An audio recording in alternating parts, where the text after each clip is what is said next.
ایک غریب آدمی بدو رات کے وقت وہ کہیں بیچارہ صبح سے چلا تھا، مدینے پہنچتے اسے رات ہو گئی. اس نے ڈرتے ہوئے نا خیمہ باہر لگا لیا. جہاں رات ہوئی نا آدھی رات ہو گئی، 1-2 بجے سمجھ لے پہنچا مدینے، تو اس نے باہر نے خیمہ لگا لیا. بیوی اس کی امید سے تھی، بچے کی ولادت کا وقت قریب آ گیا، بیمار ہو گئی، اس نے خیمہ لگایا. بیوی اندر ہے، حضرت عمر فاروق گشت پہ تھے رات کو، ساتھ ایک غلام تھا.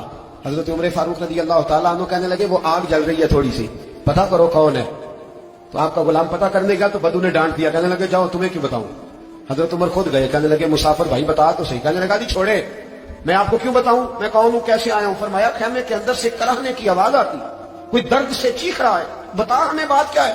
کہنے لگا جی میں فلاں بستی فلاں علاقے کا ایک غریب ہوں، امیر المومنین عمر فاروق سے ملنے آیا ہوں، اور رات ہو گئی ہے تو یہاں خیمہ لگایا ہے، صبح میں ان سے مل کے چلا جاؤں گا. تو رات کو تکلیف دینا پسند نہیں کیا، تو میری بیوی امید سے تھی، اب بچے کی ولادت کا وقت قریب ہے، پاس کوئی نہیں. حضرت عمر کہنے لگے تو ٹھہر میں ابھی آیا. چہرے پہ نقاب، اسے بتایا نہیں میں ہی امیر المومنین. عمر دوڑے گئے، اپنی زوجہ سے کہنے لگے اگر تجھے بہت بڑا اجر مل رہا ہو تو حاصل کرے گی. کہا کروں گی. تو کہنے لگے چل پھر میرے ساتھ، بہت بڑا اجر ہے. ایک دوست کے ہاں ولادت کا وقت ہے، ضرورت کی چیزیں ساتھ لے لو. اس عورت نے تھوڑے دانے لے لیے، گھی لے لیا. حضرت عمر سے کہنے لگی لکڑیاں اکٹھی کر لیں.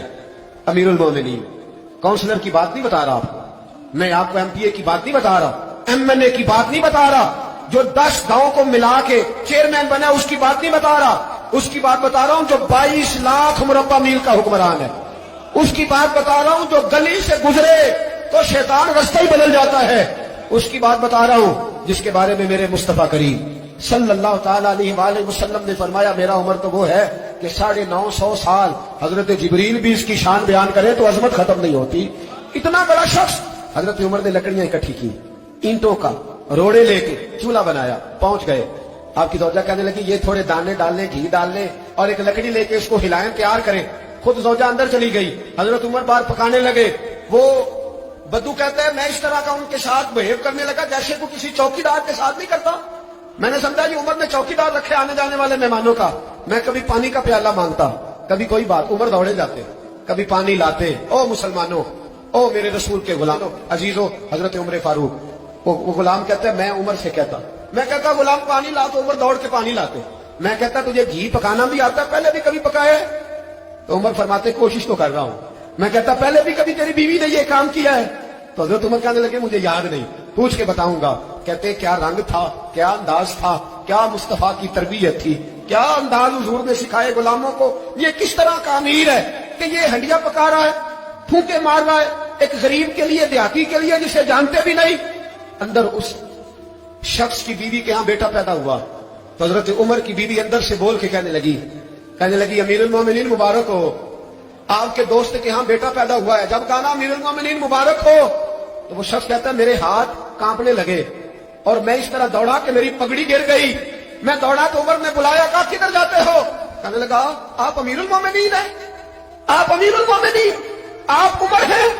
کیسے و کس طرح جس کے نام سے کانپے آپ وہ ہیں، جسے مصطفیٰ نے دعا مانگ کے اللہ سے مانگا وہ والے عمر ہیں آپ، جس کے لیے علی المرتضیٰ فرماتے ہیں میں روز دعا کرتا ہوں وہ والے عمر ہیں، جس کے بارے میں ابو بکر صدیق نے فرمایا تھا کہ میں اللہ سے کہوں گا مولا جو تیرے محبوب کی امت کے حق میں سب سے بہتر تھا میں اسے خلیفہ بنا کے وہ والے عمر ہیں.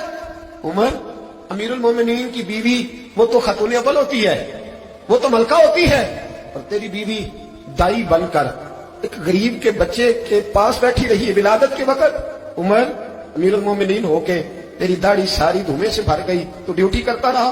تو سیدنا عمر رو پڑے اور اس بدو کو سینے سے لگا کے کہنے لگے تجھے پتہ نہیں تو کہاں آیا ہے، اس شہر کا پتہ ہے؟ اس نے کہا حضور کہاں ہے؟ فرمایا یہ میرے نبی کا مدینہ ہے، یہ مصطفیٰ کا مدینہ ہے.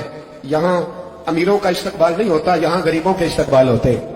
یہاں حضور نے اس اسٹیٹ پہ میرے رسول پاک نے وہ والا رنگ دیا ہے کہ اب غریب سر اٹھا کے جینے لگے ہیں، اب مزدوروں کو عزتیں ملنے لگی ہیں، اب یتیموں نے سر اٹھا لیا ہے کہ ہمارا کوئی سننے والا آ گیا ہے.